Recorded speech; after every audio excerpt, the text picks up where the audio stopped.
Mahaba, masalimuot, at maraming sangkot. Ganito ang wildlife trade. Dahil daw sa laki ng kita rito, marami ang gustong sumugal.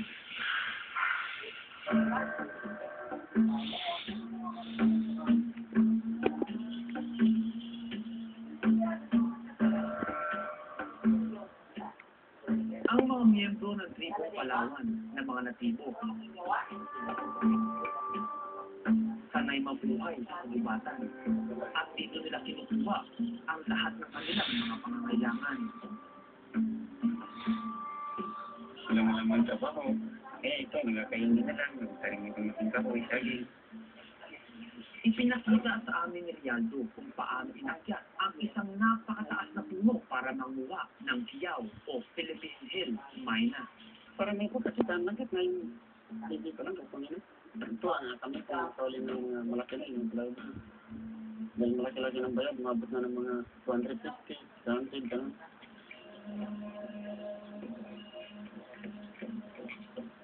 Sarap ng buhay. Ang maraming mga kasama na nangyayari.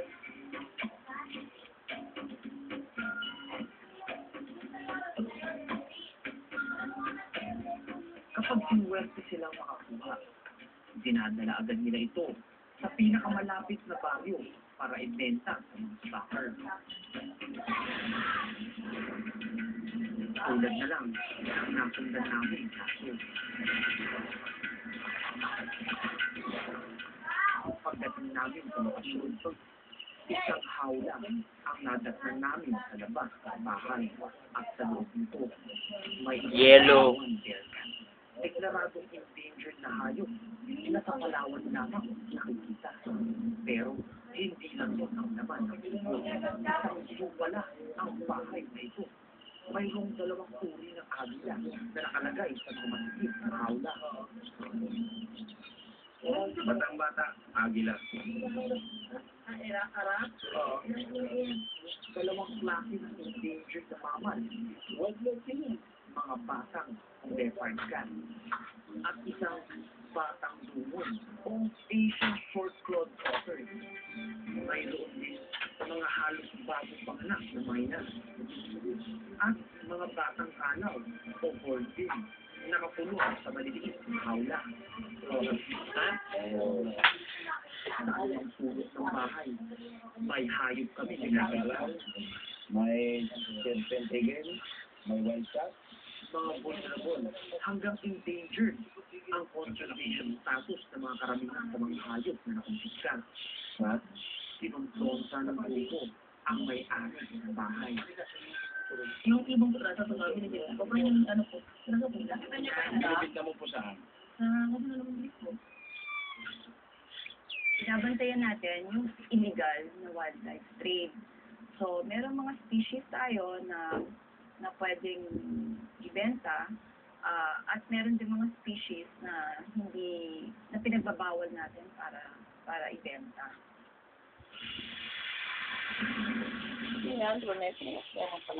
Samantala, ang halos Hoy, hindi ka ba ulitin na bagas? marami ang nanganganin. Ang isang batang leopard cat na nakaligtas, matanlay dahil sa infeksyon.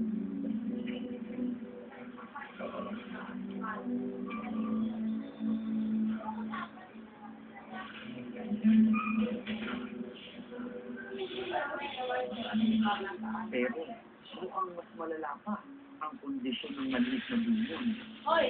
Otter.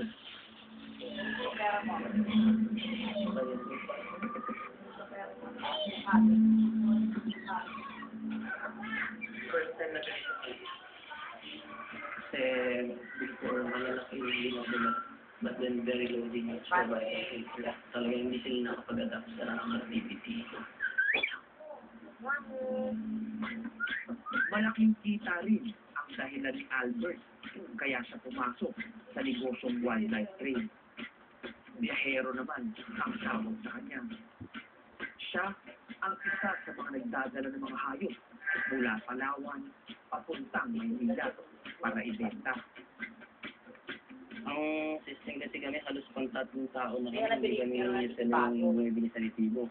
Meron kami yung tinatawag na stalker. Kasi sa isang biyahe kita lang, hindi na dapat bababa sa mga 200. Pwede ka nang bumiyahe. Kasi pagka bumaba ka pa sa 200, lugi ka na sa kalkila ng bangka. Tulad ng ibang wildlife na kinakalakal, dito malabang ang bagsak ng mga hayop na nasabat sa Palawan. Dito tayo ngayon sa Cartimar. Kilala ang Cartimar bilang isang pet center. Kahit anong uri ng hayop raw ang hanapin, makikita rito kahit pambawal ibenta. Ilang beses na itong ni-raid sa loob ng ilang dekada. Nitong Hunyo lang, kinumpisa ng mga tauhan ng City Wildlife Bureau ng Pasay ang mga hayop na dapat ibenta. Sinubukan ng aming asset na tingnan kung nagbebenta pa sila rito. May pinagbabawal ng hayop.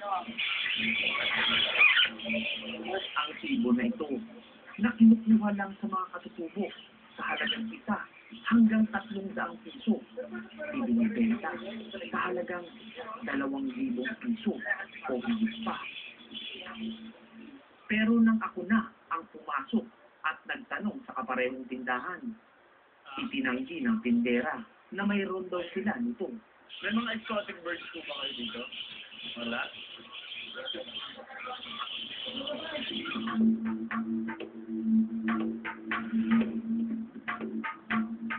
Para mas iwas huli at dahil high-tech na rin ngayon, minsan sa internet na lang ang transaksyon. Pambenta rin nila na galing ang mga ito sa iba't ibang bansa. Mas marami nang ginagamit na estilo kasi yung mga wildlife traders at saka dahil sa technology, mas mahirap na silang hulihin.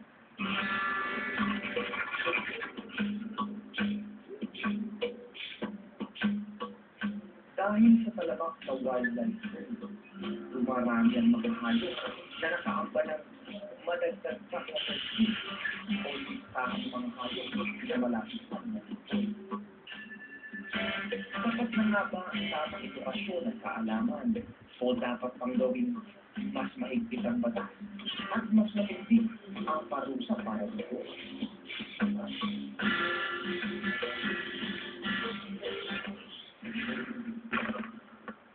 Talagang laganap ng wildlife kahit malamang dagat dito sa Puerto Princesa, kaya normal na lang na binibenta nilang hammerhead shark dito.